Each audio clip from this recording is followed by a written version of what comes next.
Hello there, how are you? Hope you're well. This is my Tamiya heavy dump truck. I've used it once.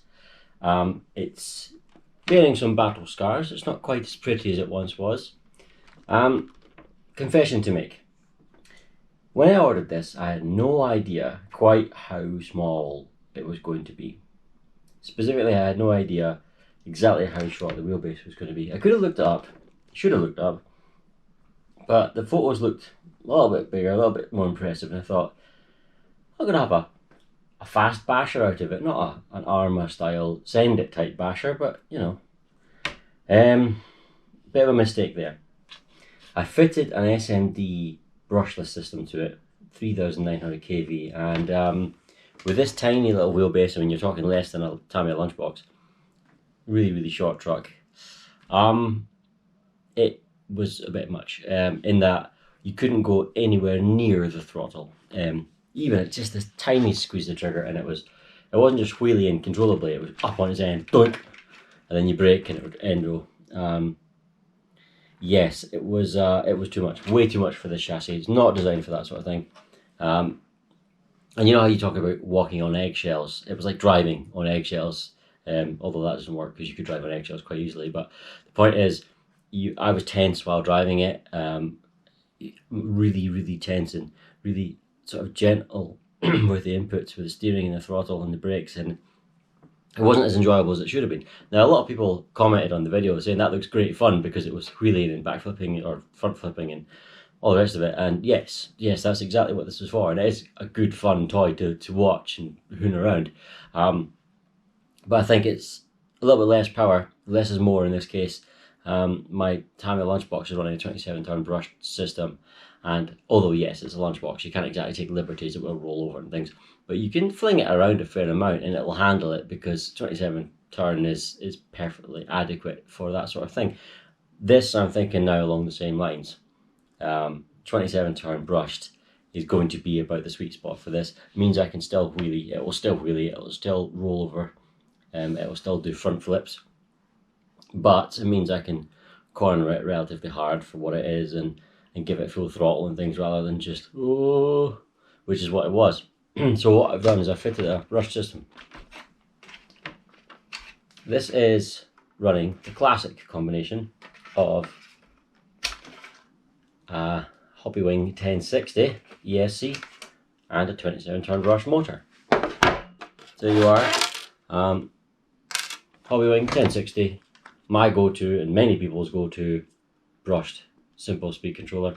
You know, you don't handle huge powers with it. It's not like, oh, I need a 6-turn motor or 10-turn motor or 9-turn motor. I'll use one of these. This is more sort of 15-turn motor range. So I think it's anything down to 15 or 13 or something. So that's fine. LiPo compatible, nickel metal hydride compatible. I do run it on a 2S LiPo, so ideal little ESC. I could have used the included motor. This came with a torque tuned, Tamiya torque tuned motor. But I decided not to go for that because I've got an idea for an upcoming video, and the torque tuned is just a little bit too limp-wristed for the video I have in mind. So I've gone for this Holmes Hobbies Trailmaster Sport 540 27-turn. Now, I don't know the specs of this motor. They don't provide torque numbers or RPM numbers or anything. But generally speaking, Holmes Hobbies motors are considered the best brushed motors on the market by a huge number of people. So I thought I'd give this one a go. We'll see how we get on. You can see here the 540 motor is absolutely enormous in this little chassis, which is why I had such a problem with the brushless system. We're going to take it out today. I don't know where I'm going yet, but you'll find out shortly. And we'll see if this is now a much more enjoyable truck, as I think it will be. It'll be about half the speed, but it'll be way more controllable and way more chuckable, and you know, speed isn't everything when it comes to this sort of thing. This isn't an Arma. So anyway, enjoy.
You know, I am so much happier with it now, so much happier with it. Yes, this mild brush system is a little bit more mild than I thought. Top speed is a lot lower than I thought, but you know what? It's more fun than it was. It's way more fun. Some people might think I'm a bit mental for taking away speed and making it slower, to the point where it's basically just jogging speed. But you know, the personality of this truck has come out now. Before, I couldn't really use it. It was too much, and you couldn't enjoy it so much because you were so tense on all the controls. Now I can just fling it around, and it's just as good as wheelies as it used to be. You can see it for yourself. It is no less wheelie prone, even with a fraction of the power. But now I can turn it. It doesn't always roll over, sometimes it does, but you can sort of drive around it before it was impossible. Yeah, and it's now made me smile and giggle when it falls over, rather than going, oh, not again, because even though I was trying to drive it so gingerly, it still was, you know, it was no good. Now, absolutely adore it. It's brilliant. I really, really, really like it. So, success. Sometimes downgrading is an upgrade. Anyway, thank you for watching. Take care. I'll see you later. Bye-bye.